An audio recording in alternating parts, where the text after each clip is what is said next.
오직 의인은 믿음으로 말미암아 살리라 하는 구절이 성경 전체에 흐르고 있는데요.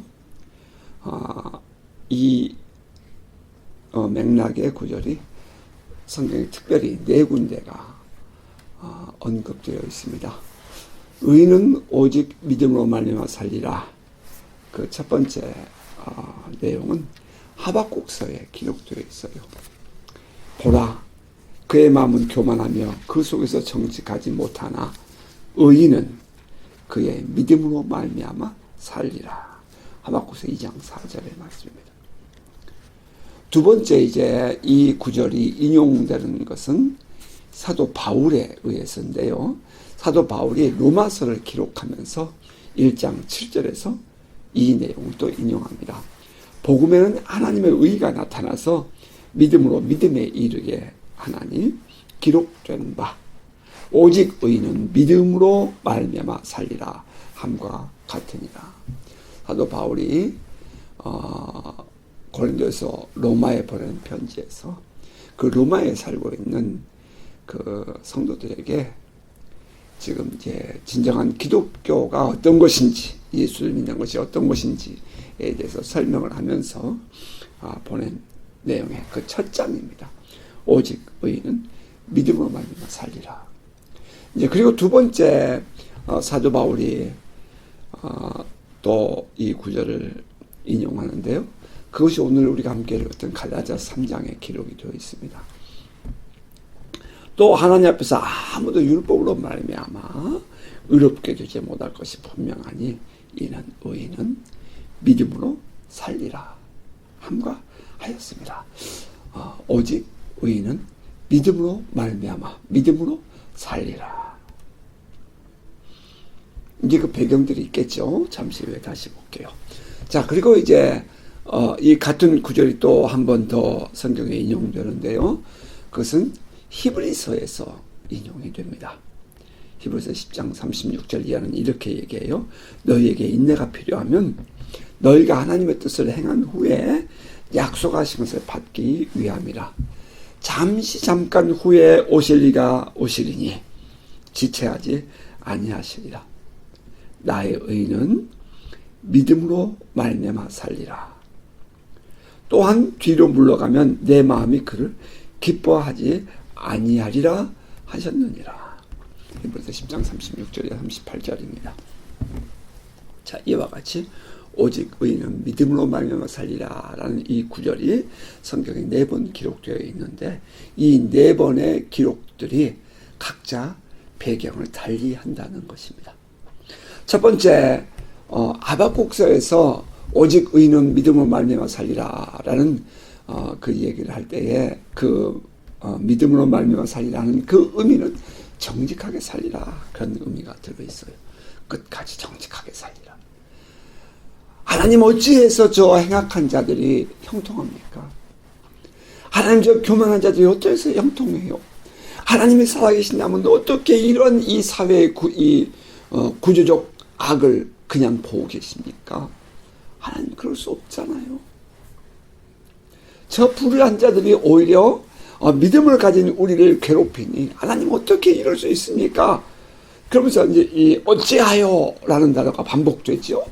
하박국 선자가 하나님께 왜 이런 일이 생기냐고 어찌해서 이렇게 반복해서 이야기할 때에 이제 이 하박국 선자가 하나님으로부터 깨달음을 받게 되죠. 그리고 고백을 하는 거예요. 저들은 교만하여 그 속에서 정직하지 못하지만 예 맞아요 하나님 의인은 그의 믿음으로 말미암아 살 것입니다 하는 그런 고백입니다. 믿음으로 말미암아 살리라. 악한 자들의 형통함을 보고도 보면서 우리의 믿음이 흔들릴 때에 우리의 믿음의 회의가 생길 때에 그럴 때에 우리가 깨달아야 할 것은 우리는 그래도 세상이 어떻게 변해가도 나는 믿음으로 살겠다 하는 그런 고백입니다. 이제 두 번째 사도 바울이 인용했던 내용이죠. 로마서 1장 17절. 이 사도 바울이 이 로마서 1장 17절에서 이 구절을 언급할 때는 복음의 능력이 있다. 복음은 우리를 구원하는 능력이 있다. 우리가 지옥 가야 될 자손들인데, 자식들인데, 근데 우리가 천국 갈 수 있는 길이 있다. 그것은 오직 그 복음을 믿음으로만 가능한 것이다. 여러분, 그렇지 않나요? 정말 어떻게 그와 같은 그 지옥 가야 할 사람들이 천국을 간다는 말입니까? 어떻게 세상에서 버림자의 삶을 살아야 할 인간들이 그 하나님의 보호와 하나님의 은혜 안에 살 수 있다는 거예요. 그 구원의 복음의 능력이 그 복음 안에 있는데, 그 복음이 우리에게 말해주고 있는 것이 뭐예요? 오직 의인은 믿음으로 말미암아 살리라 라는 거죠. 한번 생각해 보세요. 여러분, 우리의 믿음이 얼마나 중요하고 얼마나 정말 귀한 것인지.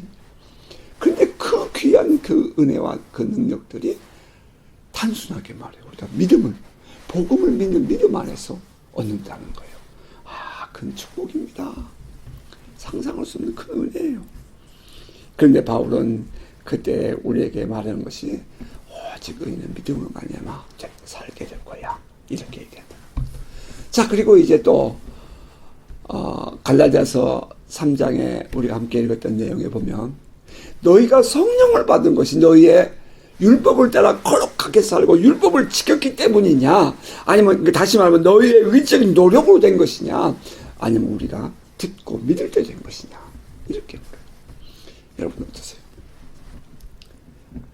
우리가 성령을 받은 것이 우리가 뭐 거룩하게 살고 우리가 막 사랑 베풀고 우리가 막 여유롭고 뭐 그래서 우리에게 성령이 부어진 겁니까? 아니면 우리가 듣고 믿을 때 부어진 겁니까? 만약에 우리가 그것을 자발적으로 어떤 행동을 해서 했던 것이라면 자랑할 것이 있겠지만, 하나님께서 우리에게 부어주시는 은혜였더라면 우리 자랑할 것이 없지요. 이게 놀라운 거예요. 그래서 사람들은 우리가 자랑할 것이 있다고 생각하면 자꾸 그런 말 하지 마라, 거부하고 막 뭐라고 통제하려고 하죠. 하지만 이것이 우리에게서 나온 것이 아니기 때문에 우린 이것이 자랑할 만한 거죠. 이것이 복음의 능력인 거죠. 이것이 하나님의 은혜인 거죠. 그러니까 그 하나님을 높여드리기 위해서 우리가 얘기를 하는 거죠. 그런 의미에서 사도는 우리에게 이렇게 말하는 거예요. 우리는 믿음으로 사는 거야. 너희가 성령을 받아놓고도, 또 너희가 예수를 믿어 구원을 받고 성령을 받아놓고도 너희가 지금도 또 율법으로 살려고 한단 말이야. 이제 율법, 이 갈라디아는 그 얘기거든요. 율법이냐 은혜냐를 얘기하는 것이니까. 너희가 또 다시 이렇게 과거로 돌아가서 할례를 받고 그 율법대로 살아야 된다고 주장한다는 말이야. 아니잖아. 너희가 구원받은 것은 전적으로 하나님의 능력이 은혜였잖아. 너희가 성령을 받아서 놀라운 하나님의 비밀을 깨닫고 하나님의 은혜를 입고 성령 하나님의 친히 우리 가운데 임하셨어. 그런데 그것이 너희가 율법을 행했단 말이야. 너희가 뭐 철학기도를 많이 하고 너희가 뭐 헌금을 잘하고 너희가 무슨 막 열심히 봉사하고 열심히 선행을 해서 그랬단 말이야. 아니잖아. 너희에게 하나님의 영이 임하시고 너희가 예수를 믿을 수 있었던 것, 또 성령께서 우리 가운데 임하시게 된 것, 놀라운 이 하늘의 비밀과 하늘의 영광을 보게 하는 이 모든 것들은 그것 때문이 아니잖아. 단순히 듣고 믿음으로 믿었기 때문이었잖아. 이렇게 얘기한다는 거예요. 우리의 믿음 생활을 다시 보게 하죠. 자, 이제 네 번째,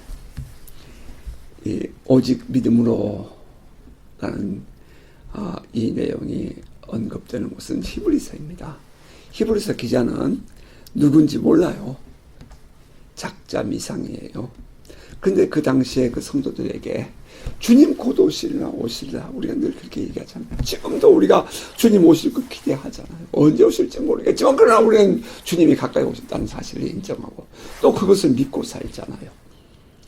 오늘은 주님 빨리 오신다고 했다고 세대주의라고 펄펄 뛰는 사람들 없잖아요. 있습니다만은 그건 무시해버리고, 성도들이 믿음을 지키며 사는데 그 길이 쉽지가 않아요. 성도들이 내 안에 있는 그 기쁨과 감격을 지키고 살아가려고 하는데 하도 주변에서 힘들게 하니까 쉽지가 않아요. 믿음 때문에 고난을 당한다고요. 믿음 때문에 힘들어요. 그러니까 이제 이 히브리서 기자는 그들을 격려하는 거예요. 인내가 필요해. 참고 견뎌야 돼. 그 믿음 지켜야 돼. 주님이 곧 오실 거야. 주님이 곧 오실 거야. 잠깐 오면 오실 거야. 지체하지 아니하실 거야. 그러니 주님 말씀하시기를 나의 의인은 믿음으로 말미암아 살리라 이렇게 말씀하셨잖아. 그러니 우리 믿음으로 살아. 이제 그러면서 이 히브리서 10장에서 사도 바울은 의인은 믿음으로 산다는 이야기를 인용합니다. 이거 히브리서 기자는 그 말씀을 인용합니다. 참 각자의 의미가 다르죠. 하박국 선지자의 말을 인용하고 있는 바울. 오직 의인은 믿음으로 말미암아 살리라라는 말은 우리의 신앙의 처음과 끝이, 처음부터 모든 끝까지의 삶이 믿음으로 살아야 된다 하는 것을 이야기하고 있다는 거예요. 이 오직 의인은 믿음으로 말미암아 살리라 이 말은 예수 믿을 때 구원의 길만을 의미하는 것이 아니라 우리의 모든 삶의 과정에 우리가 적용해야 되고 매 순간마다 우리가 고백해야 되고 매 순간마다 우리가 인식하며 살아야 된다는 거예요. 오직 의인은 믿음으로 말미암아 살리라. 그래. 내가 믿음을 지키며 살 거야. 어떤 상황을 만나도 내가 믿음으로 살 거야. 내가 어떤 억울한 길을 만나도 억울한 상황을 만나도 그래. 나 믿음으로 살 거야. 이제 그런 고백이 이 네 개의 구절을 보면 이해될 수 있는 거지요. 우리가 하나님의 자녀로 구원받은 것은 복음을 믿기 때문이잖아요. 그것도 믿음이죠. 그것도 믿음이죠. 우리가 성령을 받은 것도 우리가 율법을 행하기 때문이 아니라 우리가 그 복음을 듣고 믿었기 때문이죠. 여러분 잘 생각해 보세요. 다시 한번 확인하셔야 돼요. 이 아침에 우리가 성령을 받은 것도 우리가 율법적으로 살았기 때문이 아니라 신앙생활이 우리가 듣고 믿었기 때문에. 얼마나 단순해요. Very simple하죠. 우리가 사는 날 동안 수없는 억울한 일을 겪기도 하고 막 분노가 생길 만한 상황들을 만나기도 하지만 불의한 자들이 형통한 삶을 사는 것을 보면서 속도 상하지만 그래도 이때에 우리가 고백할 수 있는 것은 그래, 그래도 나는 믿음으로 살 거야 하는 거죠. 때로는 우리가 사느라 보면 믿음의 회의가 느껴질 때가 있어요. 왜요? 다 그런 상황들이 있죠. 수없이 원수는 우리를 그렇게 공격해 오잖아요. 우는 사자처럼 말이에요. 배고픈 굶주린 사자가 을렁대는 것처럼 이 더러운 원수는 우리를 수없이 믿음에서 넘어지게 하려고 발버둥 치잖아요.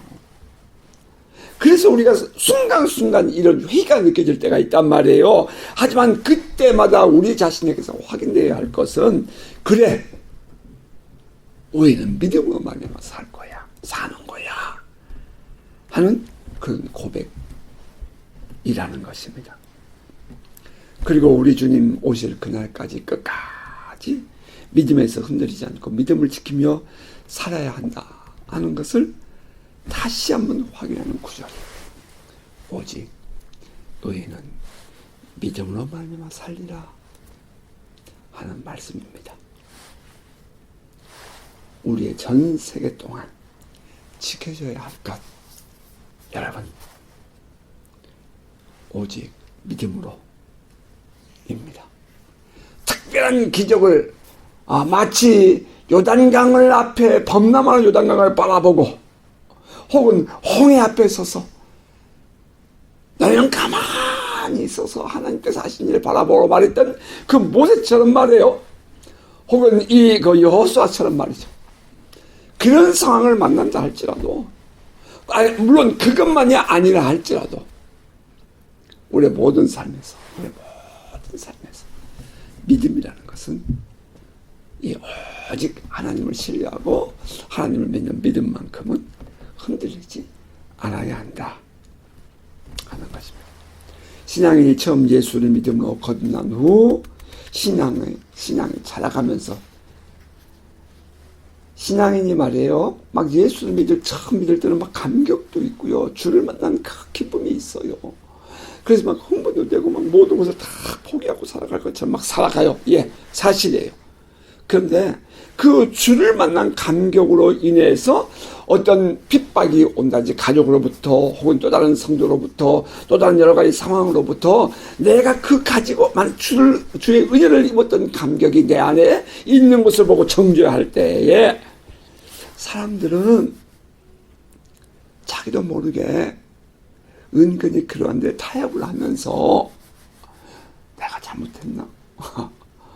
이제 그러면서 그 신앙이 종교화 되어져 갑니다. 다시 말하면 그 의무적으로 주의를 지킨다든지 헌금을 한다든지 봉사를 한다든지 하는 그 의무적으로 그런 자리에 참여하면서 그러한 곳에 함께하면서 내가 지금 신앙생활을 잘하고 있다라고 생각한다는 거예요. 여러분 저 사찰에 가면 그 사람들 얼마나 사찰에서 이 부디스트들이 부처를 믿는 사람들이 정성을 다하는지 몰라요. 우리 할머니도 내 할머니도 그때는 아직 예수 믿기 전이었으니까 새벽 4시가 되면 아들이 없어서 큰 고모를 낳고 아들이 없이 7년을 지내면서 아들이 없어 아들을 낳기 위해서 7년 동안은 새벽마다 우물에 가서 정화수 맑은 우물물 떠놓고 피로 따는 거 아니에요. 그들의 정성을 어떻게 우리가 따라가요? 아니 저 세상 사람들이요 훨씬 더 믿음 없는 사람들이요 어쩌면 더 도덕적이고 더 정결하게 살아갈지 모르겠어요. 그들은 어떤 의미에서는 자유함보다는 그렇게 묶여있는 삶을. 모슬렘들은 어때요? 힌두인들은 어때요? 세계 종교 그런 열심히 있는 사람들 보세요. 태국인들이요 굉장히 사람들 착해요. 마음도 순하고요. 그런데 그런 이 종교화된 religious people, 종교화된 신앙인들로 바뀌어간다는 거예요. 우리 그리스도인들이. 이거 참 놀라운 일이에요. 이제 어떤 사람들은 그것을 성령이 떠났다 뭐 여러 가지 말을 하지만 그렇게만 함부로 말할 수는 없지요. 우리 안에 있는 우리의 신앙생활이 단순히 그냥 이렇게 화석화되어져 가는 어떤 형식에 치우쳐가는, 이는 마치 유대교인들이 율법을 지키며 살아가는 것처럼. 그들은 얼마나 정결하게 살았어요. 거룩하게 말이죠. 그러면서 이제 우리 신앙인들이 처음에 막 은혜를 받고 성장해 가면서 이제 이렇게 어떤 틀 속에 매여간단 말이에요. 성경을 공부하면서 신앙이 성장하고 있다고 생각하고, 내가 성경을 읽어가면서 신앙이 성장하고 있다고, 내가 새벽 기도에 내가 참여하면서 신앙이 성장하고 있다고, 내가 연보하면서 신앙이 잘 하고 있는 것처럼, 물론 신앙이 있어야 그것도 하지만 그 때문에 신앙이 있는 건 아니잖아요. 거룩하게 살아야 돼. 의롭게 살아야 돼. 물론 이 말은 옳아요. 하지만 이 말이 그 속에 함정이 있다는 것을 우리는 알아야 돼요. 마땅히 예수를 믿음으로 말하면 우리는 거룩하게, 의롭게 살아야 합니다. 구원받은 사람이라면 마땅히 우리가 지켜야 할 우리의 신앙의 도리가 있어요. 하지만 우리가 사노라면 넘어지는 것이 태반이잖아요. 어쩌면 옳은 그 삶보다는 그릇된 삶의 시간들이 더 많을지도 몰라요. 그래서 스스로 생각하는 그래서 안 돼. 나는 틀렸어. 나는 구원이 없어. 그렇게 생각할 것이 아니라 그래. 그래서 나도 예수가 필요해. 우리의 구원은 예수를 믿음으로 구원을 받는 거야. 라고 고백하면서 우리 속에서 속삭이며 우리를 넘어뜨리는 그 원수의 종교적인 유혹의 말을 우리는 뿌리칠 수 있어야 한다는 것입니다. 자꾸 우리를 거룩하게, 자꾸 이렇게 종교화된 신앙으로 자꾸 유혹을 해요, 원수는. 그래야 우리를 컨트롤할 수 있으니까. 그게 바로 이세벨의 영이었죠. 우리를 컨트롤할 수 있으니까. 그런데 우리 주님은 우리에게 이렇게 말씀하시는 거예요. 그래, 나도 너 알아. 나도 너 알아. 너가 부족한 거 내가 알아. 그래서 내가 필요하잖아. 그래서 내가 필요하잖아. 그래서 회개하고, 그래서 기도하고, 그래서 하나님 내 은혜를 구하는 것 아니야. 그래서 내가 알아. 괜찮아. 이렇게 말씀하신다는 거예요. 그러면서 우리는 그 음성을 듣고 우리가 믿음으로 주님께 나오는 거죠. 주님을 떠났던 자가 다시 돌아오는 것을 얼마나 기뻐하신지에 대해서 누가복음에서 탕자의 그 아버지를 통해 주님은 우리에게 주님의 그 기뻐하신 마음을, 그 아버지의 감춰진 마음을 우리에게 보여주고 있어요. 율법과 종교의 영은 그래서 안 돼 라고 말할 때 주님은 그래, 그래서 내가 온 거야. 내가 진 십자가는 지금도 유효해. 괜찮아. 잘 왔어. 라고 말씀하신다는 거예요.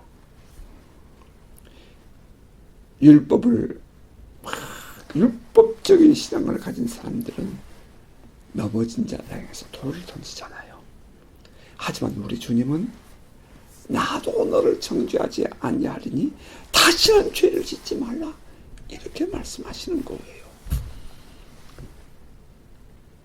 주님은 사도 요한을 통해서 이렇게 말씀하십니다. 만일 우리가 우리 죄를 자백하면 저는 미쁘시고 의로우사 우리 죄를 사하시며 우리를 모든 불의에서 깨끗하게 하실 것이요.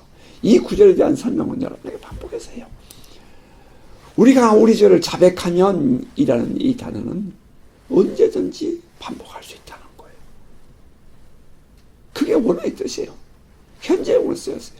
현재형은 반복적인 의미가 있어요. 미쁘시고 의로우신 주님께서 우리 죄를 사하시며, 그 사하신다는 것은 과거형이에요. 한 번이란 말. 그러니까 우리가 회개할 때마다 주님 우리를 용서하셔요. 예.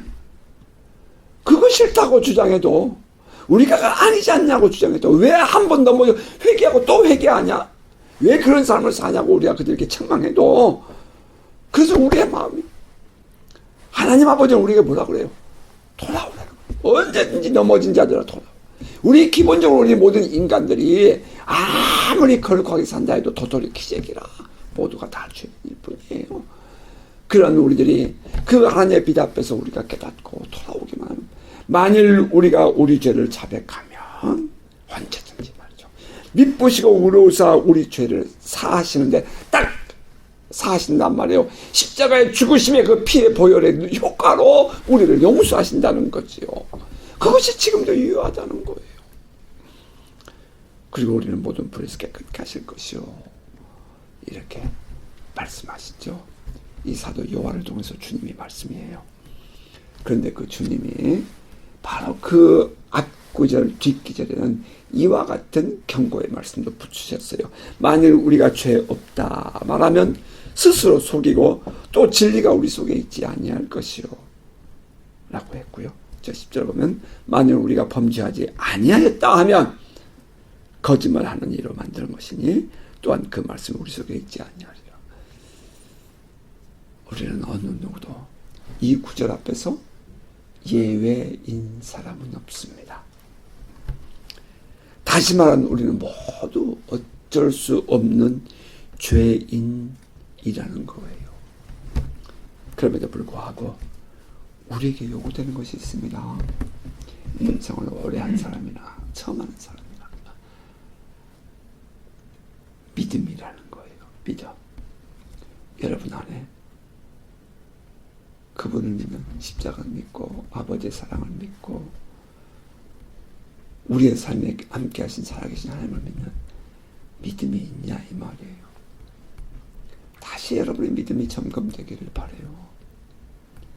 믿음. 십자가를 통한 죄 사함을 믿는 믿음. 그죠? 고난 속에서 견디며 죄와 타협하지 않겠다는 그 믿음. 끝까지 선을 행하며 주님 오실 날을 바라보며 살겠다는 믿음.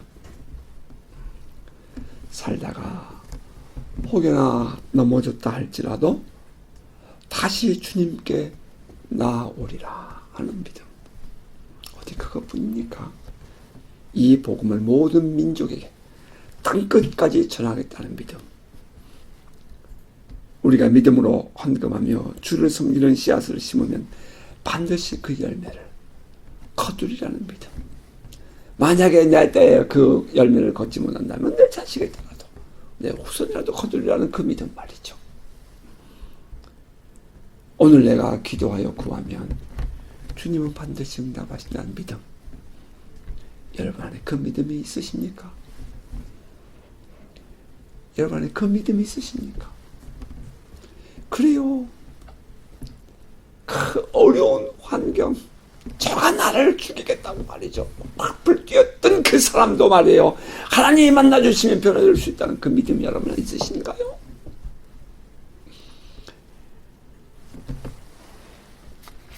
그 믿음이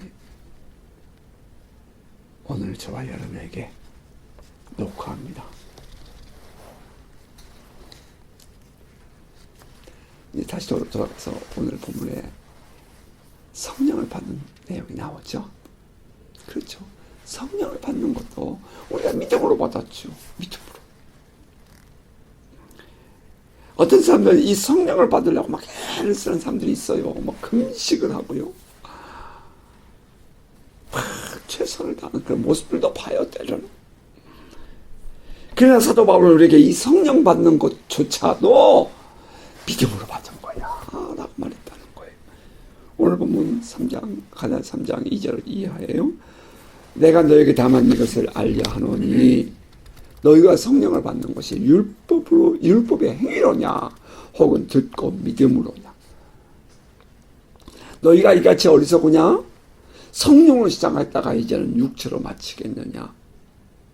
너희같이 많은 괴로움을 헛되이 받았느냐? 과연 헛되냐? 지금 이제 이들이 그동안 믿음으로 그 은혜를 입었고 믿음으로 지금 성령도 받고 믿음으로 살아가는 이 갈라디아 교회 아니에요. 근데 그들에게 지금 유대 그리스도인들이 와가지고 자꾸 이방인들에게 율법을 요구하니까 그들 가운데 넘어진 자들이 생기니 지금 하는 얘기거든요.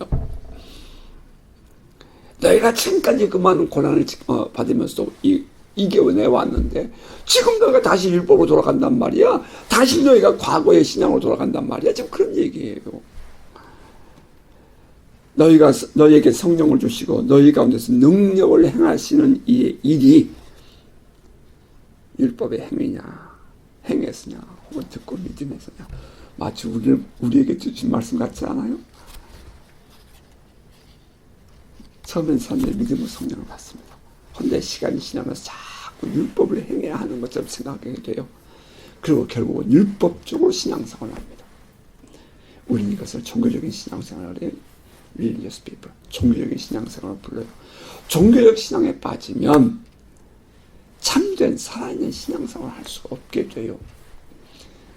정말 그 끌려다니는 신앙생활 얼마나 힘들지 몰라요. 주의 되면 지켜야 되고 어려운 환경 속에서 내가 이겨내야 되고 너무 힘들어요. 그 종교적으로 신앙생활을 하려고 마음먹으면 짐이에요. 짐.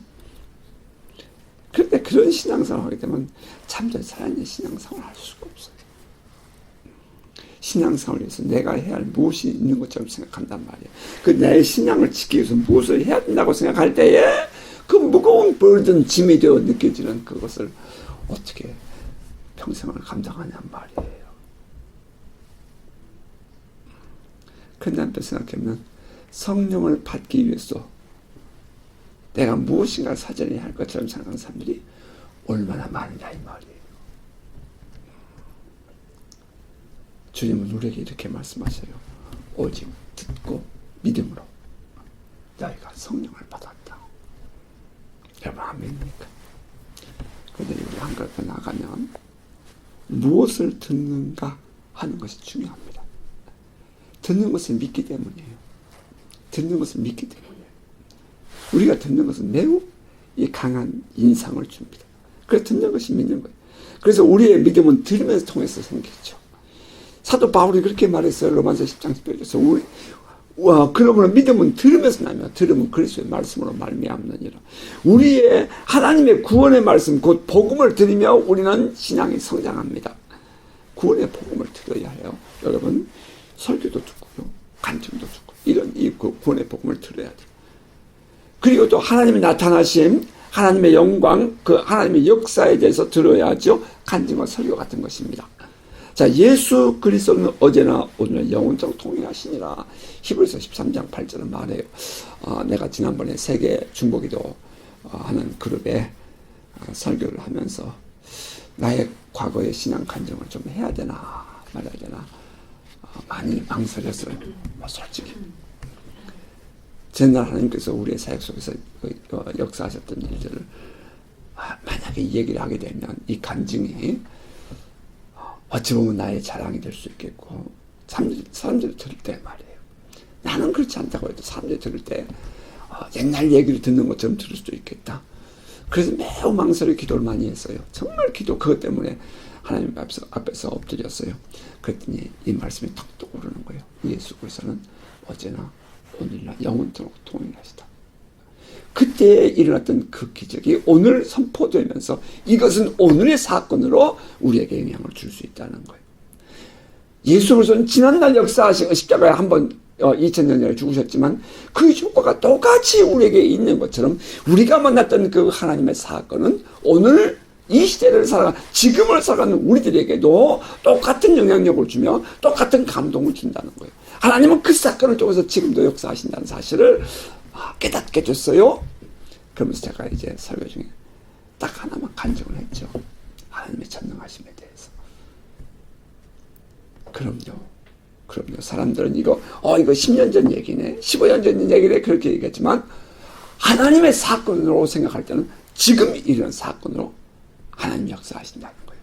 예수 그리스도는 어제나 오늘날 영원토록 동행하시기 때문에 그때 일어난 사건은 지금도 일어날 수 있는 사건이라는 거예요. 우리의 믿음 생활을 다시 한번 돌아보세요. 이것은 지난날 나의 인생에서 일어난 사건이었습니까? 아니면 지금도 일어나고 있는 사건입니까? 여러분이 만약에 지난날이라고 생각하고 있었다면 그것은 여러분의 신앙이 지금 화석화되어 가고 있는 거예요. 종교화되어 가고 있는 거라고요. 그 하나님은 지금도 나와 함께 계시는 거예요.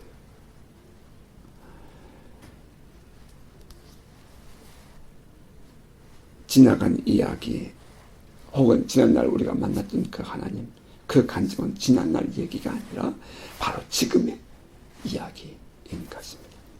하나님이 과연 여기 계시고늘 했던 그 고백은 평생 우리의 삶에 함께 있어야 하는 고백인 것입니다. 현재형이어야 돼요.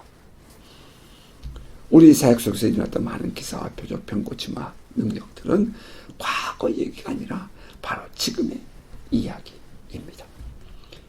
그때 이 간증은 능력이 있고 지금도 일어나고 앞으로도 일어날 수 있는 하나님 나라가 되는 것이죠. 그 이유는 예수 그리스도는 어제나 오늘 영원토록 동일한 분이시기 때문입니다. 그 간증을 들으면서 오늘 우리의 신앙은 성장합니다. 믿음은 들으면서 납니다. 또 한편 이 히브리서 기자를 통해서 들려주신 주의 말씀, 믿음은 보인다는 거예요. 믿음은 바라는 것들을 실상에 보이지 않는 것들을 증거다. 믿음 안에서 보아야 한다 하는 것입니다. 구약 성경에 보면 예레미야 선지자에게 하나님이 부르셔요. 예레미야야, 무엇이 보이느냐? 예, 살구나무가 보입니다. 그 살구나무라는 단어의 원어는 샤케드라는 단어예요. 근데 하나님께서 내가 잘 보았도다. 내가 하는 그 말들이 어떻게 이루어지는지를 내가 지켜보면서 내가 그것을 이루리라. 이렇게 말씀하셔요.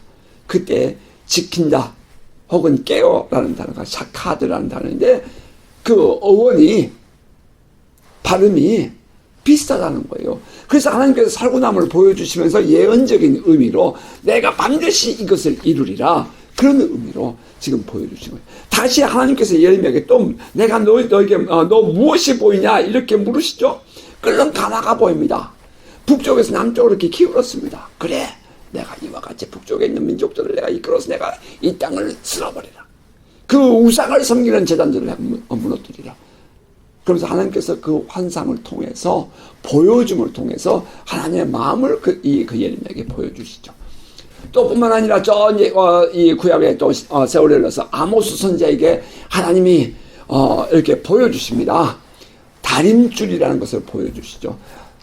이 아모스에게 내가 무엇을 보이냐? 예, 다림줄이 보입니다. 맞았어. 내가 이 다림줄을 놓고 내가 신앙을 가진 자와 올바른 신앙을 가진 자와 그렇지 않는 자를 내가 구별하리라. 그러면서 다림줄을 놓겠다라고 얘기했죠. 하나님이 지금 이 예레미야 선지자나 아모스 선지자에게 무엇을 말씀하시는 거, 요구하시는 거예요? 보여줌을 통해서 믿음을 가지라. 내가 반드시 이루라는 것을 하나님이 보여주신다는 거예요. 보아야 돼요. 보아야 돼요. 우리의 믿음은 보아야 돼요. 하나님은 우리의 믿음을 위해서 들려주시고요. 보여주십니다. 여러분 이거 꼭 기억하세요. 들려주시고 보여주십니다. 어떤 때는 들려주시고 어떤 때는 보여주시고 아니면 어떨 때는 둘 다 하시기도 하고요. 예수께서 요단강에서 세례를 받고 올라오실 때에 보여주시고 들려주시죠. 예수께서 하늘로 승천하실 때에 보여주시고 들려주셔요. 성령이 마가의 다락방에 임했을 때 보여주시고 들려주셔요. 이 하나님께서 우리의 믿음을 확고하게 하실 때 보여주시고 들려주시고 이런 일들이 지금도 일어난다. 옛날 그게 아니라 지금도 일어난다는 거예요. 그러면서 우리는 두려워야 하고 보아야 합니다. 이것은 우리의 믿음의 중요한 성장 요소예요. 우리가 믿음 생활을 하는 동안 반드시 지속되어야 할 필수적인 신앙의 요소랍니다. 하나님 안에서 듣고 보는 은혜가 있기를 바랍니다. 오직 믿음으로 살고자 할 때에 우리가 반드시 지켜야 할 것, 그것은 듣고 보아야 한다. 믿음으로 살자 하는 것입니다. 자, 무엇을 듣는가, 무엇을 보는가에 따라 우리의 신앙은 그렇게 성장해 갈 것입니다. 오직 그리스도의 말씀을 듣고 오늘 하나님의 임재와 영광을 보는 복된 성도 되시기를 주님으로 축복합니다. 오직 의인은 믿음으로 말미암아 살리라. 여러분 끝까지 믿음 안에 가는 복된 성도 되시기를 주의 이름으로 축복합니다. 아멘.